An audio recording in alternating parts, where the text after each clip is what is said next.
Bursting onto the scene as one half of the Hardy Boys, my guest this time has held the WWE and WCW tag team titles, along with the European Hardcore and Cruiserweight Championships. He went on to be involved in one of the most intriguing angles in WWE history, as real-life tragedy spilled over into the wrestling ring in 2005, as he went on to show that he simply will not die. He is Matt Hardy. Matt, how are you? Good, how are you? Yeah, good, thanks. You grew up in North Carolina where you and your brother Jeff began the Omega promotion. What was it about that group of guys that saw so many of them go on to have successful careers? I think one of the big things with Omega that made it so successful and made all the guys so successful is that so many times in the wrestling business, you just have a group of individuals, that just are kind of out for themselves to move ahead. And we really, honestly and genuinely, really wanted the whole group to move ahead, and we really did all we could to help everyone get better or improve and do all we could to help each other. And I think everyone improved at such a great rate because it was such a team effort. Do you miss tagging with Jeff, or do you prefer being a singles wrestler? I miss teaming with Jeff. It was fun, and I could never take away how, the great times and great memories and all the great matches and experiences we had together. But right now it's time still, and I do believe it's time for me to do my stuff as a singles competitor. And it's tough, breaking from such a successful tag team and becoming a successful singles guy. But just like my slogan says, I will not die. Like I'm not going to go away on him. It's going to take a lot for him to kill me on. How do you look back on the Terry Invitational tournament against Edge and Christian?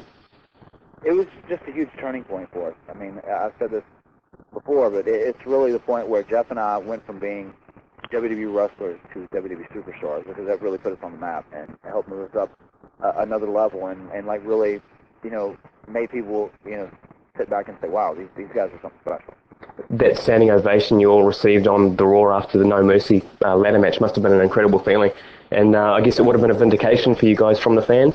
Yeah, I think so. It's just because especially here, in America, to really make it, I mean, the fans have to respect you as well.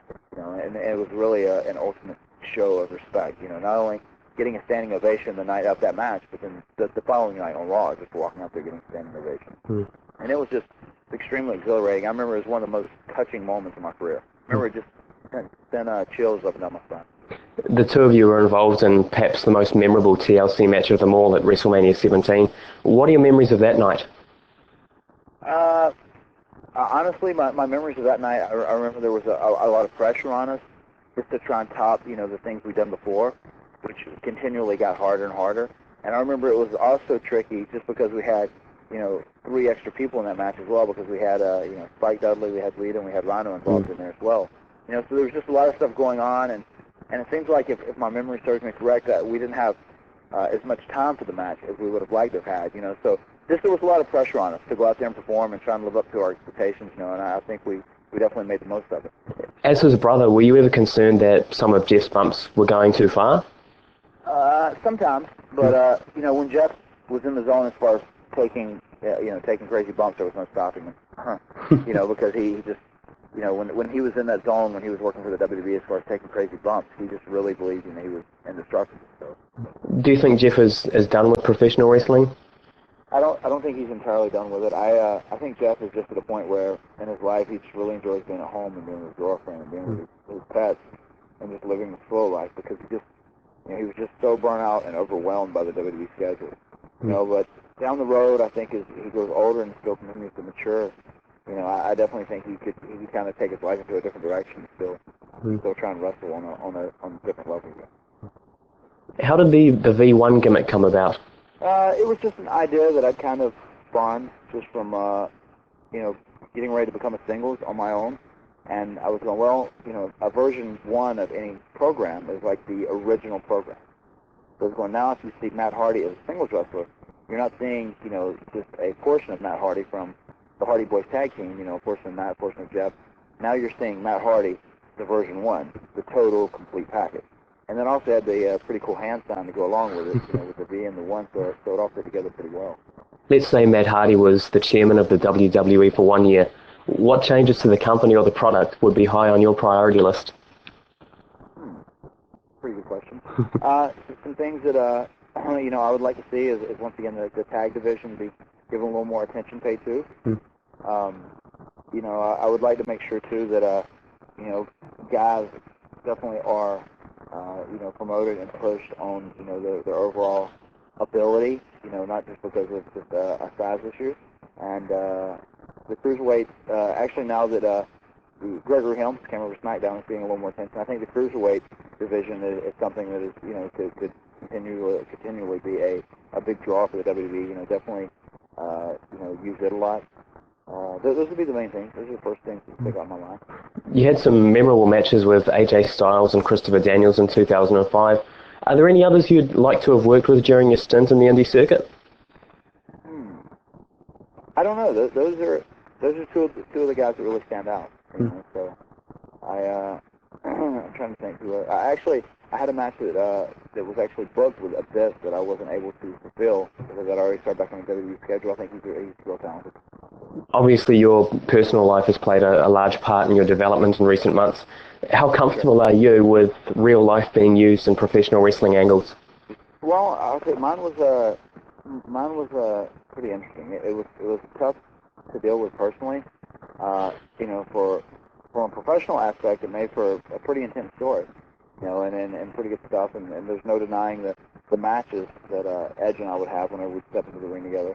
But during that time, it was kind of a downtime, and it's funny. I can't wait to write a book again because there's been so many twists and turns that since I rejoined WWE that's happened professionally and personally that people wouldn't believe. I'm sure would have their jaws dropped open. And right now I'm at a point where personally I was able to get through that, and I was glad I was able to get through with it and move on. And I'm ready just to get back to being Matt Hardy and trying to build upward mobility for my own career. But it was a tricky situation, and looking back now, I'm going, wow, I got through that pretty good considering. I don't know if I could do it quite as good if I had to repeat it at this exact moment. Are you happy with how the feud did go down on screen? I like parts of it. There's obviously things that I would have changed, but looking back, like at the steel cage match that we had at Unforgiven, when I beat him with a leg drop off the cage, like I absolutely love that match. That's one of my favorite singles matches of all time.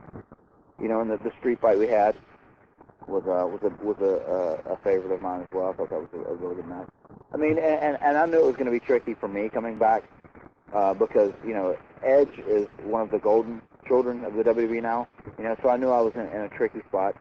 So it was all good though. I got through it okay, and I'm not going to complain about little particulars just because the fact is, the WWE is what was always my dream growing up as a child, and I lost it momentarily, and then I got it back. So now that I have that opportunity back, I'm going to make the most of it. What are your goals in the WWE now that you're back? Well, the first thing that is my goal now that I'm on SmackDown would be to win the U.S. title, just because I've never won that before.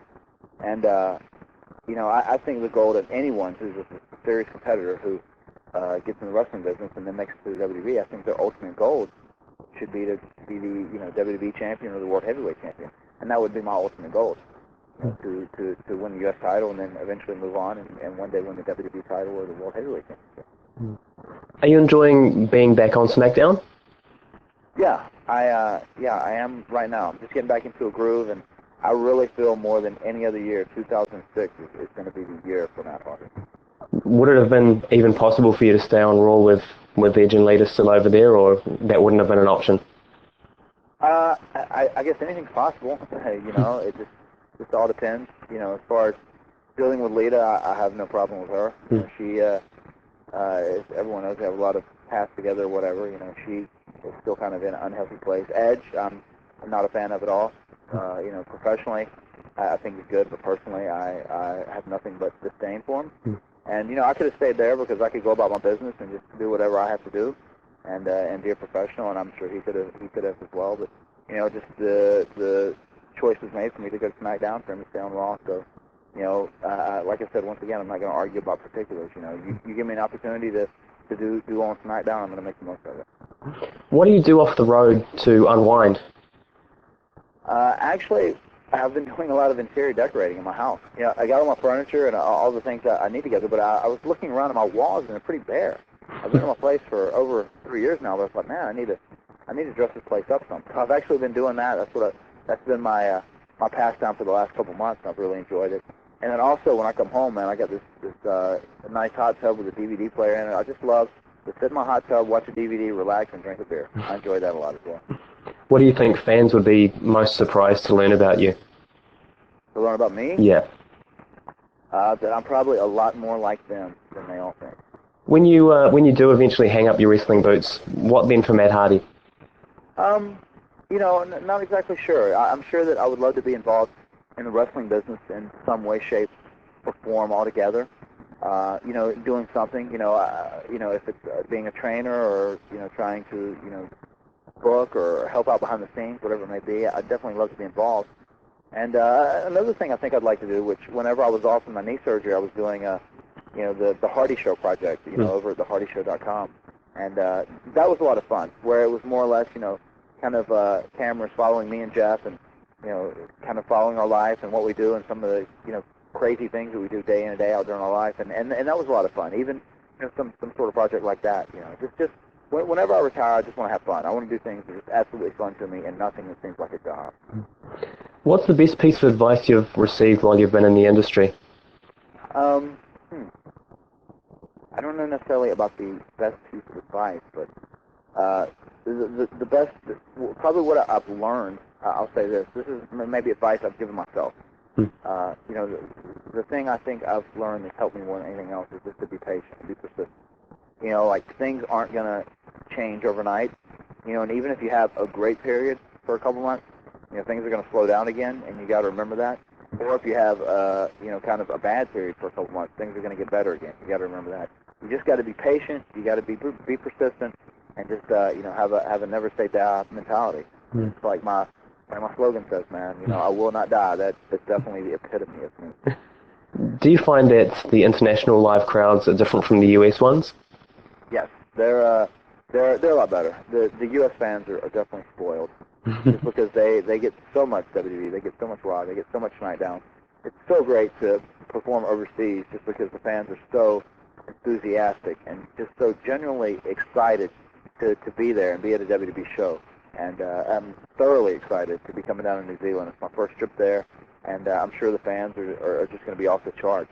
And just the enthusiasm level that the fans display always makes the guys in the ring work that much harder. Whenever the fans are enthusiastic, I promise you, the wrestlers in the ring will always go further to give you a better show. You're set to team up with Road Warrior Animal to take on Eminem here in a couple of weeks. As a former tag team champ yourself, it must be exciting to work with a legend like Animal. Yeah, it is. It's weird, and don't tell him I said this. No. I'm sure you get upset. But my brother and I grew up watching those guys, and we thought they were real cool. And considering that that he was one of the greatest a member of one of the greatest tag teams of all time, and I would like to say that the Hardy Boys are one of the greatest tag teams of all time as well. Us getting together, Matt Hardy and Animal, it should make for a very unique combination. I think it's going to be a lot of fun. Well, thanks very much for your time, Matt. It's been a pleasure talking to you. All the best for No Way Out, and we look forward to seeing you in a couple of weeks. Most definitely, man. Take care of yourself, and I will see you at the show, man, in Wellington.